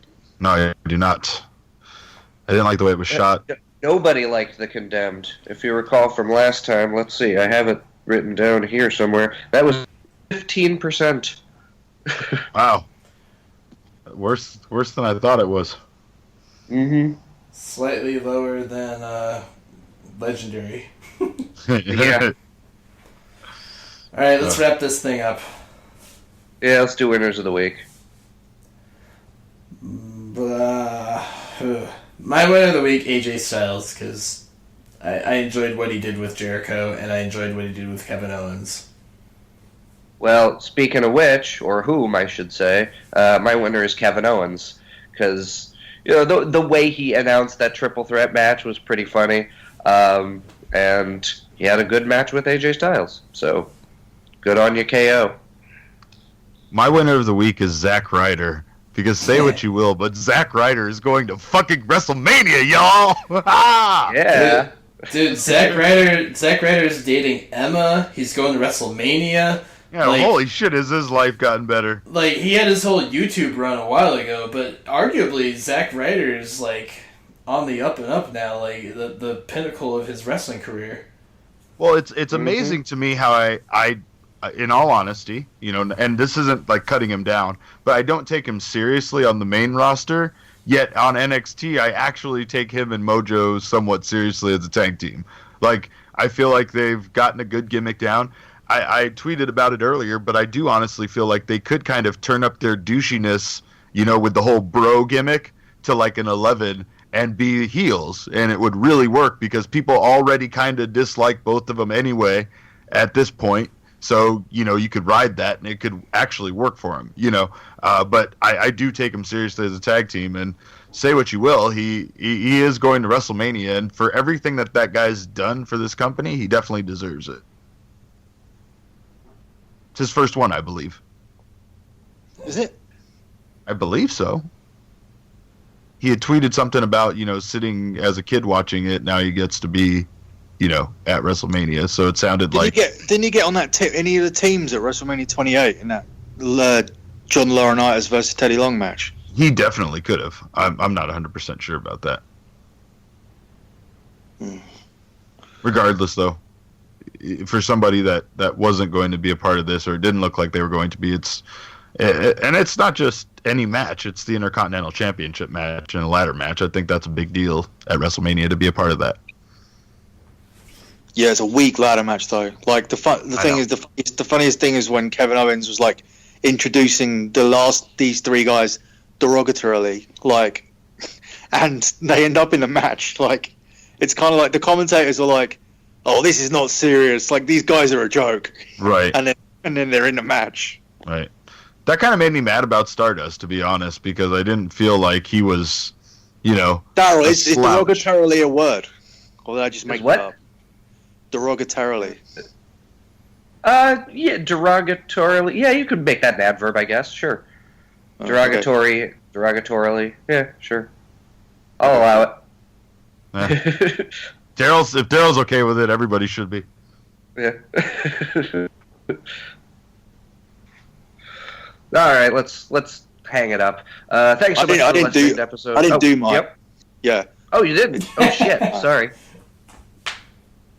Edge and Christian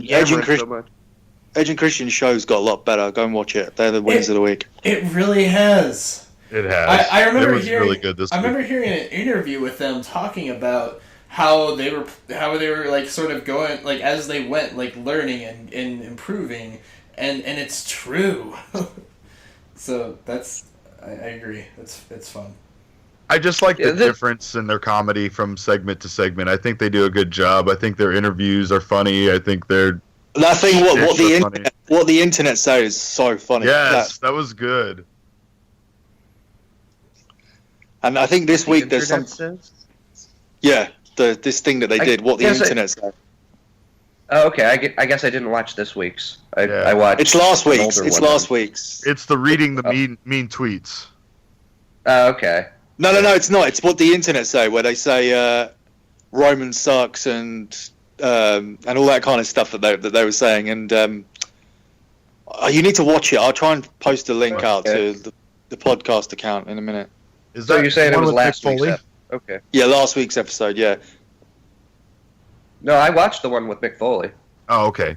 That's what I was. Yeah, thinking. it's not that one. It's the week before. Okay. Yeah. Okay. So, all right. Cool. Thanks so much for listening to episode 220. Please follow us all on Twitter. I'm at Zazamplop. Derek is at _caveman with a K. Billy is at Dirtee Jesus, but of course, all roads lead to at The Steel Cage. You can buy our t-shirts at thesteelcageshop.com and send us an email. The address is podcast@thesteelcage.com. Any other plugs for you, gents? Drew Galloway won the TNA title, and I'm going to talk to him tomorrow. And then I'll put it on the Dirty Sheets on Thursday, which will be available on Friday. Sweet. I believe Derek Look forward to that. Plug. Yeah, Derek's got Krista Joseph. I'll plug it for him. Wait, did Derek leave? I don't know. I guess he fell off. Okay. He fell off the cliff. Sometimes Derek goes to deal with his wife or his kid, like so. so yeah, they just leave me there. Derek's got a new podcast called Minutes with the Mayor. I believe he's gonna put it out on his own feed, but we'll at least have the first episode on ours. I don't know. We'll work something out, but either way, check it out. Yep. And yeah, thanks again so much for listening. And remember, kids, if you care about Batman versus Superman, that's okay, but only if you're under 15 years old.